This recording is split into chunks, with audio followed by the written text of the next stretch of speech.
নিশাত বই পড়তে খুব ভালোবাসতো। তাদের গ্রামের পুরনো লাইব্রেরিটা ছিল তার সবচেয়ে প্রিয় জায়গা। কিন্তু অনেকেই সেখানে যেত না, কারণ সবাই বলতো লাইব্রেরিটা নাকি ভুতুড়ে। একদিন বিকেলে বৃষ্টির সময় নিশাত লাইব্রেরিতে গেল।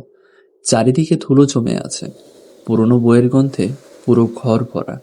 বই খুঁজতে খুঁজতে হঠাৎ সে একটা অদ্ভুত মোটা বই দেখতে পেল। বইটার উপরে সোনালী অক্ষরে লেখা ছিল ইচ্ছার দরজা। নিশাত বইটা খুলতেই ভেতর থেকে একটা কাগজ পড়ে গেল। সেখানে লেখা ছিল, যে অন্যের ভালো চাই তার ইচ্ছাই পূরণ হবে। নিশাত প্রথমে হাসল, কিন্তু মনের ভিতর একটা কৌতূহল কাজ করতে লাগলো। সে চোখ বন্ধ করে ভাবল, আমাদের গ্রামের সবাই যদি সুখে থাকতে পারত।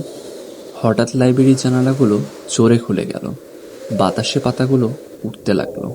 নিশাত ভয় পেয়ে বইটা বন্ধ করে দিল। পরদিন সকালে গ্রামে একটা অদ্ভুত ঘটনা ঘটল। বহুদিন শুকিয়ে থাকা পুকুরে পানি ফিরে এসেছে। গ্রামের কৃষকদের জমিও আবার সবুজ হয়ে উঠেছে।